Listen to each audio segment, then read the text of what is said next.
Hi, my name is Fred Federoff and my company is Paramount Realty Solutions.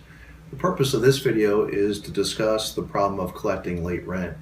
In my first video discussion about dealing with problem tenants, I have referenced the fact that often landlords will create their own problem situations because they simply just don't have a set of policies and procedures that they consistently follow with tenants.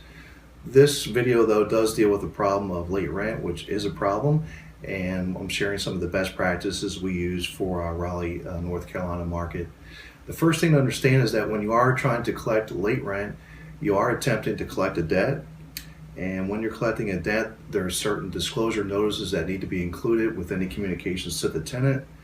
And I know this is going to be hard to hear and understand, but failure to include those disclosures could result in the tenant filing a complaint, which could result in fines that far exceed the value of the rent that you're trying to collect.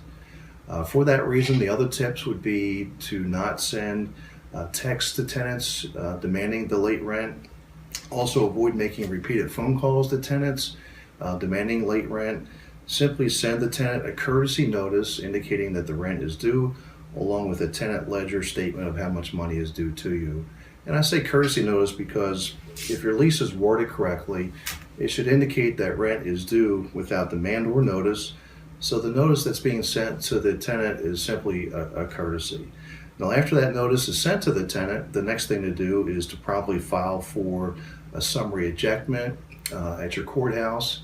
Once the paperwork is filed at the courthouse, it could take another 10 to 15 days before your hearing date is set. So that does give the tenant another 10 or 15 days to pay the rent.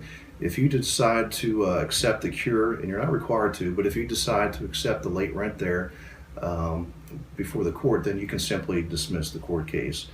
If the rent has not been paid though, which is more likely, you would have already set your court date in motion.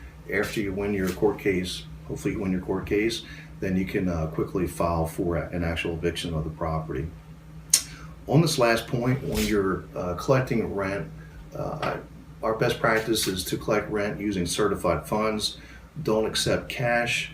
I also see landlords sometimes make arrangements where they allow the tenant to pay rent using bank deposits. This might seem convenient, but it does create a lot of problems. I really don't have enough time in this video blog to discuss all the reasons why direct bank deposits are a bad idea, but I welcome you to contact with me about questions. The bottom line though is having rental property is having a business. The business needs to be treated with policies, procedures, best practices, and I do invite you to contact me at Paramount Realty Solutions for more questions on dealing with problem tenants and how to collect late rent. Thank you.